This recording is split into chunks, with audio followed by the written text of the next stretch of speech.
तुमने उसे इजाजत क्यों दी? अस्सलाम वालेकुम। वालेकुम अस्सलाम बेटा। मामी, अपने घर में आने के लिए ना किसी को इजाजत की जरूरत नहीं होती। बिल्कुल, तुम्हारा अपना घर है। चलो मामू, मैं अपना बैग रख के आती हूँ, फिर बात करते हैं। ठीक है बेटा। अब ये कब तक यहाँ रहेगी? तुम्हें बात समझ में ही नहीं आ रही या तुम समझना नहीं चाहते? तो मैंने क्या किया है फिर इस घर में? इतना अरसा मैंने इस घर की खिदमत की है, सबकी खिदमत की है, और जाते जाते पापा ने इसे भी हिस्सेदार बना दिया। बहन थी वो, मेरी पापा की बेटी थी, जिन्हें तुमने इस घर से निकाल दिया था, और पापा ने अपनी जिंदगी में विल तब्दील कर दी। और ये जो तुम कह रही हो ना कि मैंने ख्याल रखा है इस घर का, तुम्हारा बहुत शुक्रिया। अगर तुम जाना चाहती हो तो पूरा दरवाजा।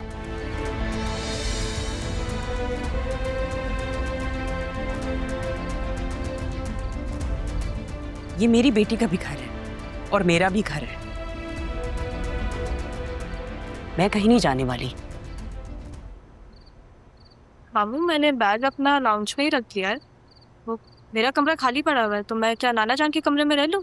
बेटा वहां तो अभी मैं रह रहा हूँ। तो फिर मैं आपके कमरे में रह लेती हूँ। क्या बकवास है? हाँ, मैं हूं। आप दोनों अलग अलग कमरे में रह रहे हैं? नहीं, मुझे पापा की याद आती है तो मैं वहीं रहता हूँ। अच्छा, तो फिर मैं कहाँ जाऊँ?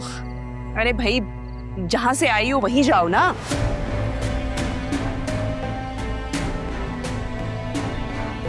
मैं यहीं से ही गई थी मामी, और गई नहीं थी, आपने निकाला था। दोबारा आ गई हूँ मैं।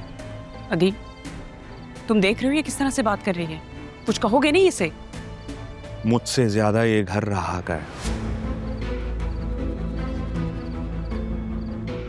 वो जिस कमरे में अपनी मर्जी से रहना चाहेगी रहेगी। अगर तुम्हें प्रॉब्लम हो रही है तो तुम बतूल के कमरे में शिफ्ट हो जाओ।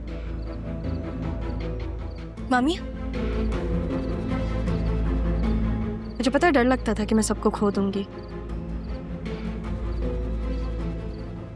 आपने वो डर दूर कर दिया। Thank you.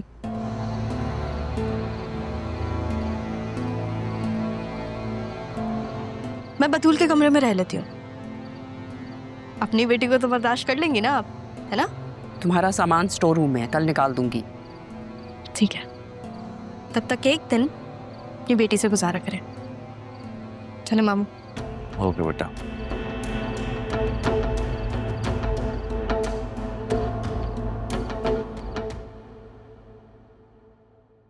और रहा तुम, देख के खुशी तो नहीं हुई होगी तुम्हें? नहीं, ऐसी बात नहीं है। इनफैक्ट अच्छा है तुम खुद ही यहाँ आ गई। बस बताने आई थी कि तुम्हारे कमरे में रहूंगी मैं। तुम्हारी माँ ने मेरा कमरा खाली कर दिया। ये तो अच्छी बात है। मामा की तरफ से सॉरी। तुम्हारी अभी भी आदत नहीं गई अपनी माँ की तरफ से सॉरी करने की?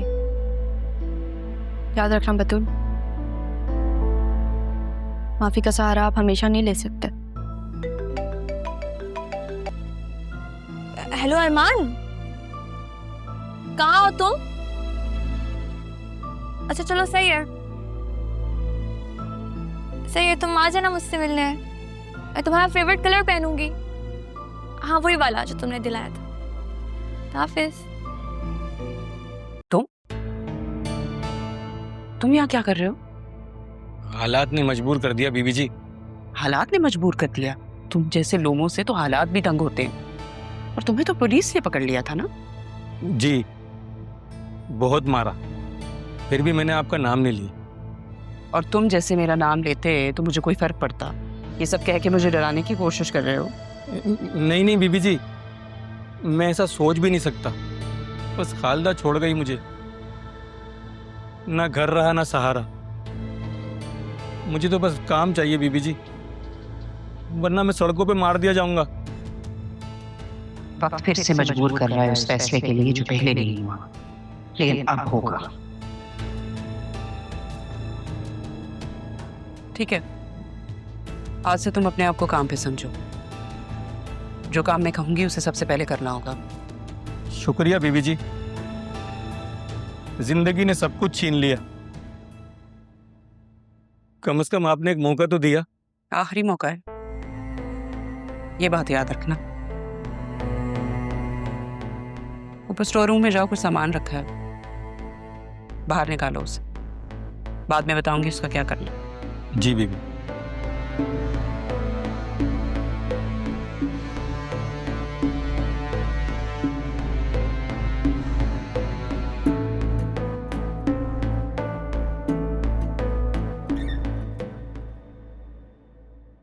राहा,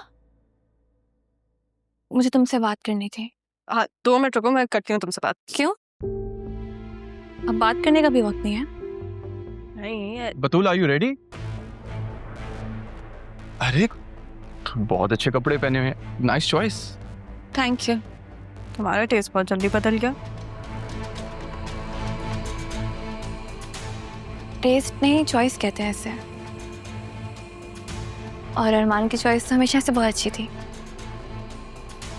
और चॉइस भी तो वही करनी चाहिए हमेशा जो दिल को सुकून दे। सुकून दे या टेंशन? जो भी कहो, but this is a fact. कुछ लोग जिंदगी के किसी भी मोड़ पर सुकून की तरह आ जाते हैं, जैसे मेरी जिंदगी में अरमान आ गया। बिल्कुल, और इंसान को उसकी असल वैल्यू तभी पता लगती है ना जब उसे कोई और अप्रिशिएट करता है। तुम्हारी पसंद इतनी जल्दी बदल गई? मेरी वैल्यू ये है? छोड़ो ना इन बातों को, देर हो रही है। हाँ, और तुम शायद भूल रही हो कि तुम किसी और के निकाह में हो। कैसे भूल सकती हूँ? तुम्हारा निकाह भी तो उसी से हो रहा है ना। बतूल छोड़ो ना, कैसी बातें कर रही हो, कुछ नहीं रखा इन बातों में। और हाँ, हर एक्शन का रिएक्शन होता है, आदत डाल लो।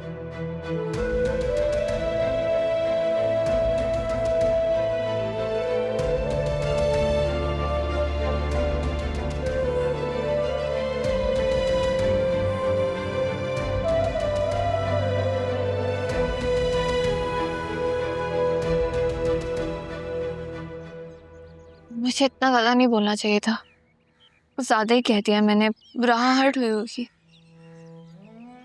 इस दुआ करो से ये सब महसूस हो जाए और वो रुक जाए। पता है, सिर्फ उनका दुख एक तरफ, लेकिन जो कुछ भी मामा ने किया है ना, मुझे यकीन नहीं आ रहा। उस दुख ने मुझे तोड़ कर रख दिया है। मुझे समझ में नहीं आता कि मैं उनका सामना कैसे करूं। उन्हें देखती हूँ ना तो मुझसे बर्दाश्त नहीं होता, कंट्रोल नहीं होता, समझ में नहीं आता कि मैं क्या करूं।